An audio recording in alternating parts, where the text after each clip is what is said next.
Take me deeper than my feet could ever wander, and my faith will be made stronger in the presence of my Savior. Sa daming pasakit na natamo ko sa daan mula pa nung nakaraan, ikaw lang ang nalapitan, naging kaibigan, wala man lang kabayaran. Walang katumbas ang pagmamahal, natural na tawagin dakilang mahal. Sarili mong buhay ang isinugal para lang sa katulad kong isang hangal. Ako'y lugod na nagpapasalamat kahit minsan ay hindi na maawat sa mga mali kong gawain. Ako'y patawarin at tulong ang makaangat. Ganon mang kabigat kakayanin lahat sapagkat nandyan ka na aking ama. Walang direksyon at naging patapon panoonang bago nung nakilala kita. Alam kong di ganoon kadali sa dami ng nagawa ko mali.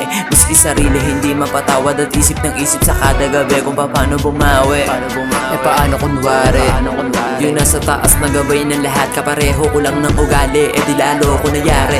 Kasi nga kilala ako na maigi ang sarili, magulang madupang makasarili ako at dun ako nawili. Hanggang sa napag-isip-isip ako na may katuturang matalaga kung nasa iyo na nga ang lahat, pero alam mo na kung kailan na pagtigil ng huli mong hininga.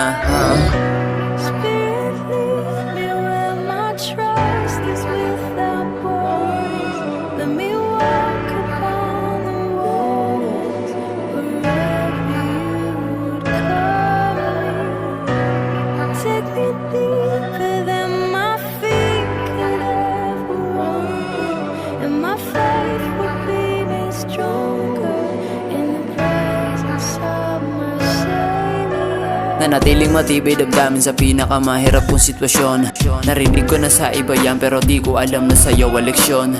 Bulag ako noon simula nang masilo sa bagay na kala ko nagpasaya, pero di ko nakita ang iyong halaga. Mas tinawag ka pa pag walang halaga, magaling humiling pero walang balik na madiin, doon na pailing. Paano kung hindi niya na ako kayang tiisin at hindi na ako magising? Minsan sumasagi-sagi sa aking isipan ng mga tanong, hindi ba siya nauunging magbigay sa daming sayang na pagkakataon na ako'y nakulong? Sa pagkakamali, hinmilan niya ako para makabalik. Binaba niya ang puso para makapanik. Ang katulad kong di marunong makinig, pinakita niya ang dahilan kanya ng pabilib. Kaya mo na magmahal kahit na walang kapalit. Ngayon naintindihan kahulugan ng pag-ibig, salamat sa kapayapaan na bigay sa daigdig. At kulang pa to para maihayag, katawan lupa ko'y pinatatag. Di hinayaan basta matibag o kaya malaglag, pahiga abagsak. Madami rason para di mo tulungan, kulungan tingin ko pag nasa simbahan. Kumapit pa rin sa isang dahilan at hindi hinayaan na mag-isa lamang. Alam kong ikaw at ikaw at ikaw pa rin naman ang aking magiging sandalan sa anuman laban. Hindi hinayaan at lulan mo ako sa kaliwanagan. Salamat Ama, salamat Ama. So I will call upon your name and keep my eyes above the waves. When oceans ride, my soul will rest in your embrace. For I am yours, and you are